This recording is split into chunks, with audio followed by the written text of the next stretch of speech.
MA final के प्यारे विद्यार्थियों, अपने पिछले वाले वीडियो में पढ़ रहे थे डी विटल्सी द्वारा कृषि प्रदेशों का विभाजन। तो कृषि प्रदेश के कुछ तो अपन पढ़ चुके थे। अब आज इसको डी विटल्सी ने जो कृषि प्रदेशों का वर्गीकरण किया है उसको आज कंप्लीट करते हैं। तो शुरू करने से पहले एक बार डी विटल्सी ने कृषि प्रदेशों का विभाजन किन आधारों पर किया और कितने प्रदेश माने, उन सबको एक नज़र से और देख लेते हैं। तो डी विटल्सी ने 1936 में कृषि प्रदेशों के निर्धारण के लिए कृषि प्रणालियों और प्रकारों पर विश्लेषण प्रस्तुत किया था। उन्होंने संसार के 13 कृषि प्रकार माने थे, जो इस प्रकार से हैं: घुमक्कड़ पशुचारण, स्थानांतरित कृषि, परंपरागत स्थायी कृषि, चावल प्रधान जीविकोपार्जन गहरी कृषि, अन्य फसलों के साथ जीविकोपार्जन गहरी कृषि, व्यापारिक फसल की पौधरोपण कृषि, रूम सागरीय कृषि और व्यापारिक खाद्यान्न कृषि, व्यापारिक पशु तथा फसल कृषि, जीविकोपार्जन फसल व पशु फार्म, दुग्ध व्यवसाय और लास्ट 13वां विशिष्ट बागायती कृषि, जिसमें 8 कृषि प्रकार यानी रूम सागरीय कृषि तक या भूमध्य सागरीय या मेडिटेरियन एग्रीकल्चर तक अपन पढ़ चुके थे। आज हम पढ़ेंगे व्यापारिक खाद्यान्न उत्पादन कृषि। अब ये जो 13 कृषि प्रदेश माने थे, उन्होंने ये एक बार फिर देख लेते हैं कि इन्होंने ये 5 आधार माने थे, जिसके आधार पर उन्होंने कृषि प्रदेशों को विभाजित किया था। फसल व मवेशी का साहचर्य देखा उसने, फसल उत्पादन में प्रयुक्त विधियाँ और पशुधन उत्पादन को भी देखा, भूमि पर श्रम, पूंजी व संगठन जैसे साधनों के प्रयोग की सघनता और परिणामजनक उत्पादन को भी ध्यान में रखा। इसके बाद में उपभोग हेतु पदार्थों का निपटारा वाले बिंदु को देखा, जिसमें निर्वाहन या फार्म या नकदी हेतु विक्रय के लिए अन्य सामान में जो प्रयुक्त होते हैं सबको देखा। और एक और देखा उसने कृषि क्रियाओं के जमा व सुविधा प्रदान करने हेतु क्या विन्यास संयोजन रहा। इस प्रकार से डी विटल्सी ने अपने कृषि प्रदेशों का विभाजन किया, जो इस संसार के नक्शे में ये दिखा रखा है और सबकी लोकेशन दिखा रखी है। और सभी जो कृषि प्रकार हैं वो विश्व के कृषि प्रदेश के रूप में हैं, जो आप समझ सकते हैं। अब नवा लेते हैं इनका आगे वाला व्यापारिक खाद्यान्न उत्पादन कृषि। 8 तक तो अपन डिटेल से पहले पढ़ चुके हैं।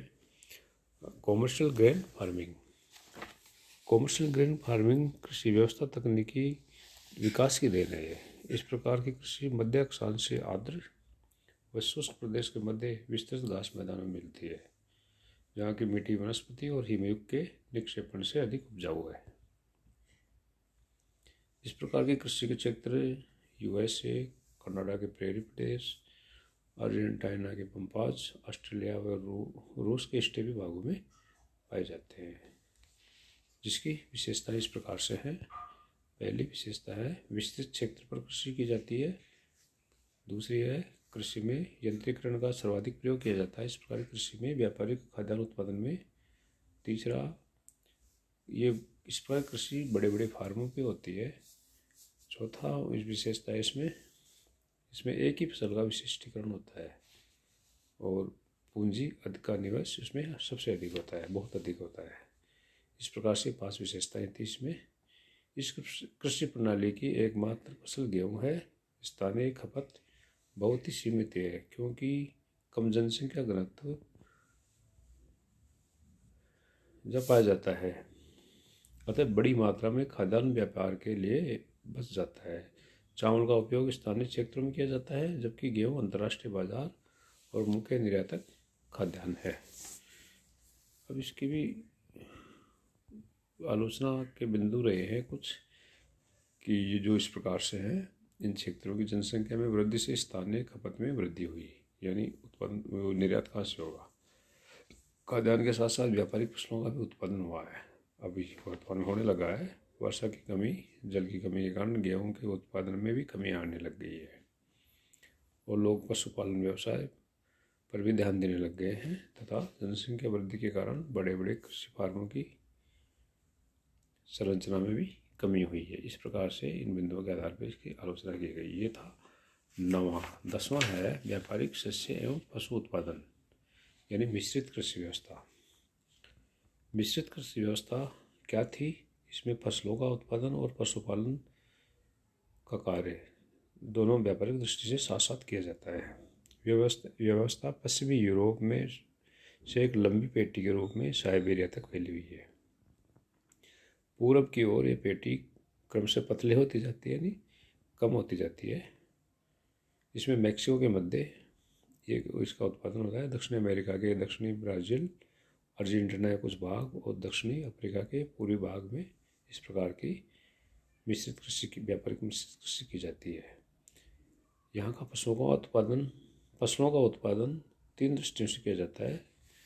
पहले तो पशुओं को हरे चारे के रूप में खिलाया जाता है उनको, जिससे वो मोटे हो जाते हैं, पौष्टिक भोजन मिल जाता है। और दूसरा, अन्न खिलाने की दृष्टि से भी खेती की जाती है। और तीसरी, व्यापार के लिए भी की जाती है। अमेरिका में मक्का और गेहूं का उत्पादन किया जाता है विशेषकर। और व्यापारिक शस्य और पशु उत्पादन यानी मिश्रित कृषि व्यवस्था की जो विशेषता है वो इस प्रकार से है। एक, पहली, अत्यधिक बड़े बड़े कृषि फार्म पर इस प्रकार खेती की जाती है और फसलों को बदल बदल कर बोया जाता है। मशीनों का प्रयोग, उन्नत खाद और बीज का प्रयोग किया जाता है। इसमें किसानों के लिए प्रशिक्षण की व्यवस्था भी की जाती है और फार्म पर इमारतों का निर्माण भी किया जाता है। परिवार का स्वामित्व और परिवारों के सदस्यों द्वारा ही कार्य किया जाता है और पूंजी का भी अधिक विनियोग किया जाता है इसके अंदर, इस प्रकार की कृषि में। लेकिन इस कृषि के भी कुछ आलोचनात्मक बिंदु ये हैं कि अधिक जनसंख्या के भरण पोषण के लिए खाद्यान्न फसलों को बोने लग गए हैं अधिकतर लोग। व्यापार की दृष्टि से नहीं, खाद्यान्न को ज़्यादा महत्व दे रहे हैं। प्रतिकूल जलवायु और जल की कमी के कारण उत्पादन में भी कमी आई है। अन्य देशों का खाद्यान्नों के मामले में आत्मनिर्भर हो गए हैं, इसलिए आयात कम कर रहे हैं। उद्योग धंधों के लिए व्यापारिक फसलों का उत्पादन किया जाने लगा है। इस प्रकार से मिश्रित जो व्यापारिक कृषि थी वो डी विटल्स ने जो बताई वो 10वां प्रकार है। 11वां प्रकार जो है उन्होंने बताया था जीविकोपार्जन फसल और पशु उत्पादन कृषि। इस प्रकार की कृषि कहाँ की जाती है और क्या विशेषता है वो देखते हैं। इस कृषि का जन्म उत्तरी यूरोप में हुआ। इसमें भी फसलें फार्मों पर उत्पन्न की जाती हैं। इसमें उत्पादन विक्रय के लिए नहीं, उत्पादन जो किया जाता है वो विक्रय के लिए नहीं बचता है, अतः यह अल्प क्षेत्र पर ही पाई जाती है। जीविकोपार्जन नाम है इसका। फसल और पशु उत्पादन करती है, निर्यात के लिए अधिक फसल इसमें नहीं होती है।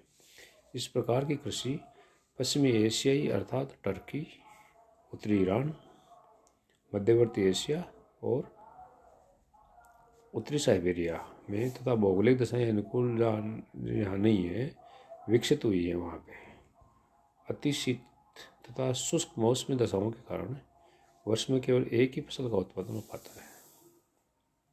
वर्ष में एक फसल के कारण बाध्य होकर पशुपालन को भी अपनाना पड़ गया है, क्योंकि पशुपालन भी इस चक्र में ही किया जाने लगा है।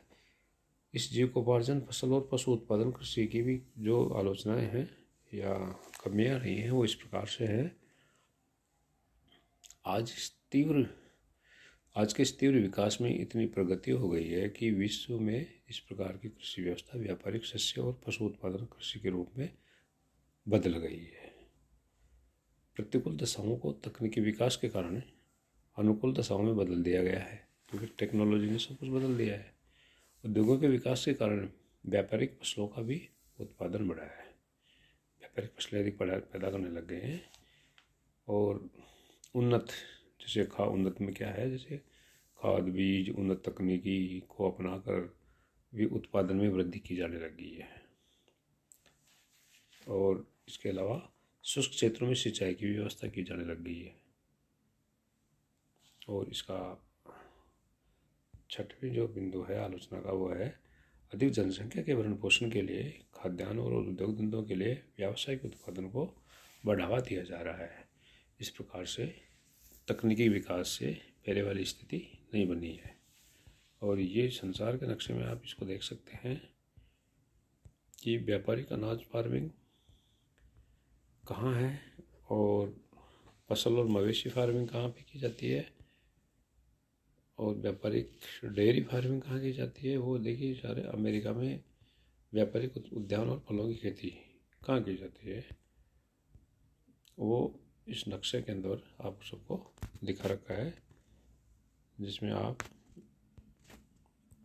इसको देख सकते हैं। जैसे ये उत्तरी अमेरिका है जिसमें ये इस प्रकार की जाती है, दक्षिण अमेरिका के इस पूर्वी छोर पे की जाती है।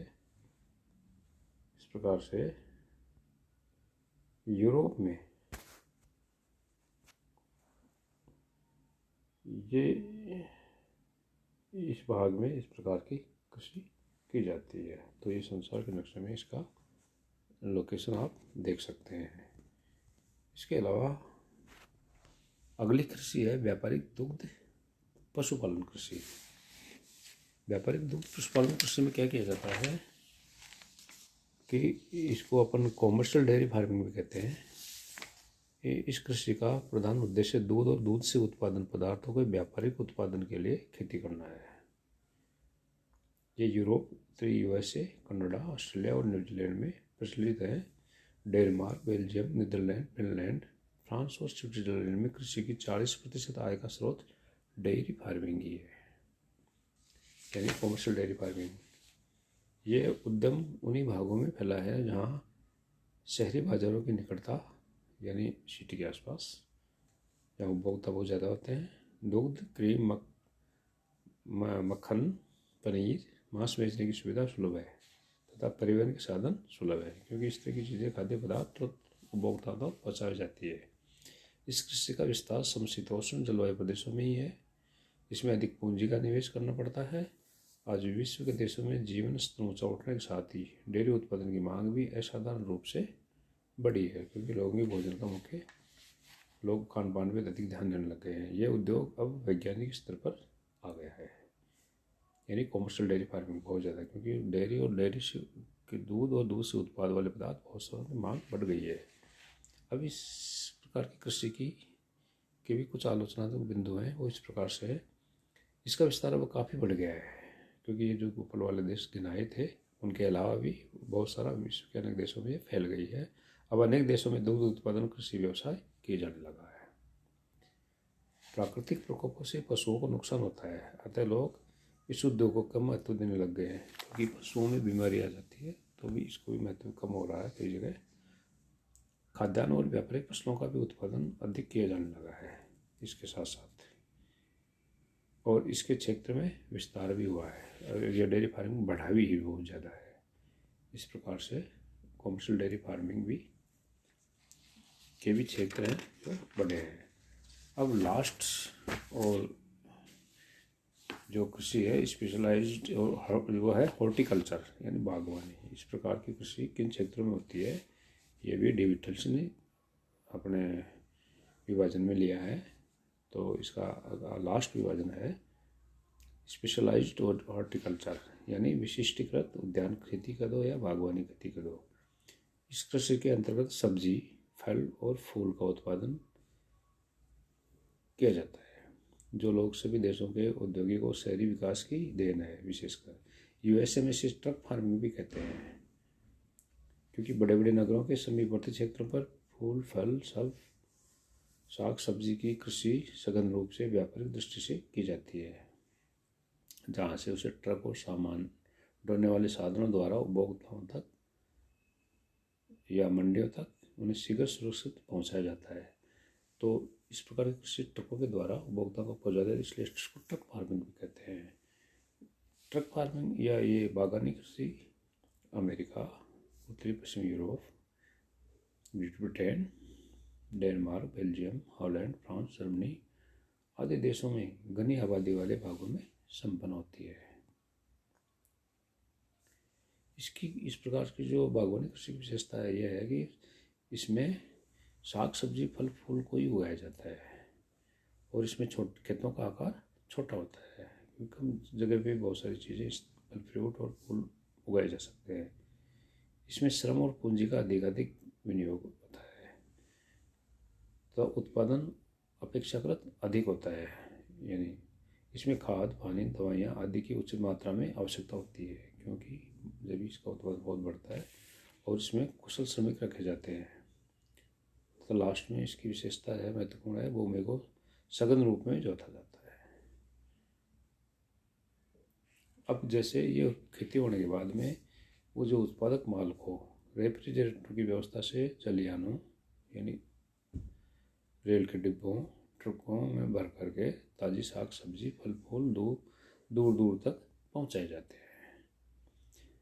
इस प्रकार की कृषि के भी कुछ आलोचना है, या ये इस प्रकार से है कि ये जो बागवानी कृषि जो है वो इसके क्षेत्र में पर्याप्त विस्तार हुआ है, यानी बागवानी कृषि का भी क्षेत्र बहुत बढ़ गया है काफ़ी बड़ी जगह पे। दूसरा जो इसका आलोचनात्मक बिंदु है, बागवानी के साथ साथ खाद्यान्न और व्यापारिक फसलों का भी उत्पादन किया जाने लगा है। ऐसा नहीं है कि व्यापक बागवानी कृषि में ये सब नहीं, लेकिन आजकल इन सब का भी उत्पादन किया जाने लगा है। तीसरी जो महत्वपूर्ण इसकी जो आलोचनात्मक बिंदु है वो है जलवायु परिवर्तन के कारण पहले वाले पुराने प्रदेशों में कम उत्पादन होता था, लेकिन अब प्रदेशों का विकास हो गया है और उत्पादन अधिक होने लग गया है। इस प्रकार से डी विटल्स ने जो कृषि प्रदेश बताए वो अब तक के सारे वीडियो को मिला करके पूरे हुए हैं, और डी विटल्स ने संसार के 13 कृषि प्रदेश बताए थे, जो एक एक करके अपन सबने पढ़ लिया, और ये संसार के नक्शे में भी आप इन सबको आराम से देख सकते हैं, जो इस वीडियो में ये PDF के द्वारा आपके सामने रखा गया है, और आप इसका उपयोग कर सकते हैं और समझ सकते हैं। इसके बाद में जब एक लास्ट में एक चीज़ देखते हैं कि ये जो विश्व में प्रधान बागाती जो फसलें होती हैं, जो मुख्य प्रधान बागाती फसलें वो इस प्रकार से हैं। जैसे आप इसमें देख सकते हैं कि उत्तरी अमेरिका में पश्चिम तटीय भागों में कैवा और केला, और पूरी छोर की तरफ यहाँ गन्ना वगैरह और केला वगैरह उगाया जाता है, तथा दक्षिण अमेरिका के किनारों पे केला, कैवा, यानी इस प्रकार की कृषि जो है वो समुद्री तटों पे ही हो रही है। इसमें आप देख सकते हैं, जिसमें आप ताड़ का तेल, कोको, गन्ना, कैवा की खेती की जा रही है। इसी प्रकार से कपास का उत्पादन नील नदी वाले क्षेत्र में, और इसमें भूमध्य रेखा के आसपास वाले क्षेत्रों में रबड़, चाय, कैवा वाले क्षेत्र उगाए जाते हैं। अफ्रीका के पूर्वी और पश्चिम दोनों छोरों पर, और दक्षिण अमेरिका के पूरी छोर की तरफ नारियल वगैरह, गन्ना उगाया जाता है। और भारत में अभी इसका चाय और जूट का उत्पादन हो रहा है, कैवा की भी खेती की जाती है, चाय का भी उत्पादन किया जाता है, और दक्षिण पूर्वी एशिया में इसमें रबड़, नारियल की खेती की जाती है, और ऑस्ट्रेलिया के में गन्ना की कृषि की जाती है। इस प्रकार से प्रधान बागाती फसलें विश्व में इन क्षेत्रों में उगाई जाती है। धन्यवाद।